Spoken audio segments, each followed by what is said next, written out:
حضرت یونس علیہ السلام کی وطن واپسی اور گوسفند کی گواہی۔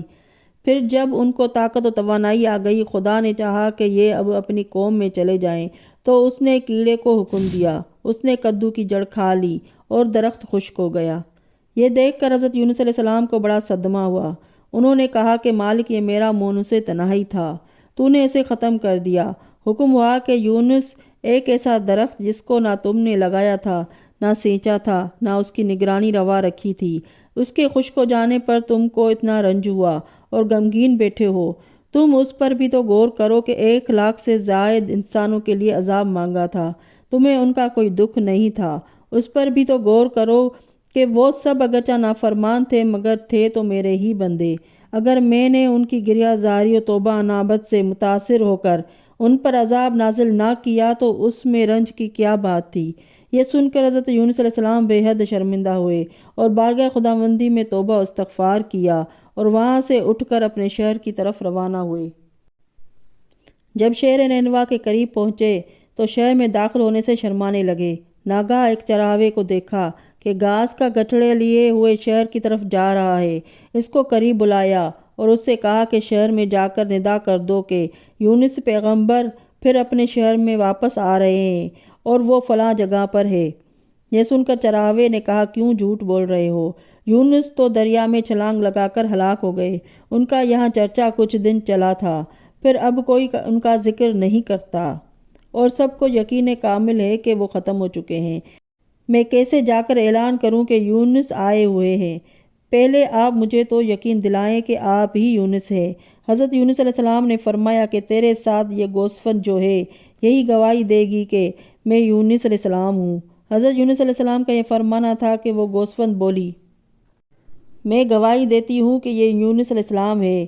یہ دیکھ کر وہ چراوا اس گوسفند کو کندھے پر اٹھا کر شہر میں لے گیا اور وہاں لوگوں میں ندا دی کہ یونس پیغمبر آ گئے ہیں اور فلاں مقام پر ٹھہرے ہیں۔ لوگوں نے جب اس کی بات سنی مذاق اڑایا، اس کو مارنے کے لیے بڑھے اور کہا، یوں کیوں بکواس کرتا ہے؟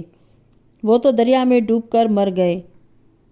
اس نے قسم کھائی کہ وہ واقعاً زندہ ہے اور مجھے ان سے ملاقات ہوئی ہے، مگر ان لوگوں نے یقین نہ کیا۔ تو اس نے کہا کہ اگر تم کو یقین نہیں آتا تو میں اس گوسفند سے گواہی دلا سکتا ہوں۔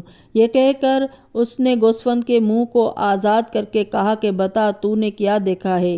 گوسفند نے گواہی دی اور کہا کہ میں نے خود حضرت یونس علیہ السلام کو دیکھا ہے، وہ تمہاری طرف بدستور نبی ہے اور فلاں مقام پر ٹھہرے ہیں۔ یہ سن کے لوگ بے تحاشا ان کی طرف دوڑے اور بڑی شان و شوکت کے ساتھ ان کو اپنے وطن میں لائے، ان پر ایمان کا اظہار کیا اور اپنے مومن ہونے کو ان پر واضح کیا۔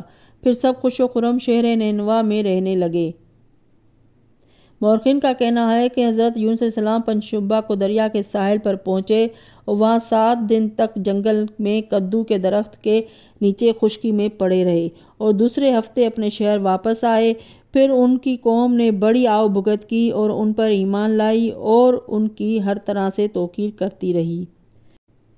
تواریخ میں ہے کہ حضرت یونس علیہ السلام جب رنجیدہ ہو کر دریا کی طرف چلے گئے تھے تو تنوخہ جو ان کے ساتھ پہاڑ کی کھوہ میں انتظار عذاب میں ان کا شریک تھا، وہ اپنے شہر واپس آ گیا اور اس نے اپنے ساتھی روبیل سے ملاقات کی۔ روبیل نے کہا کہ تم نے دیکھا کہ میں نے جو رائے دی تھی وہ کتنی صائب تھی اور تم نے جو حضرت یونس علیہ السلام کو رائے دی تھی وہ کس قدر کمزور تھی۔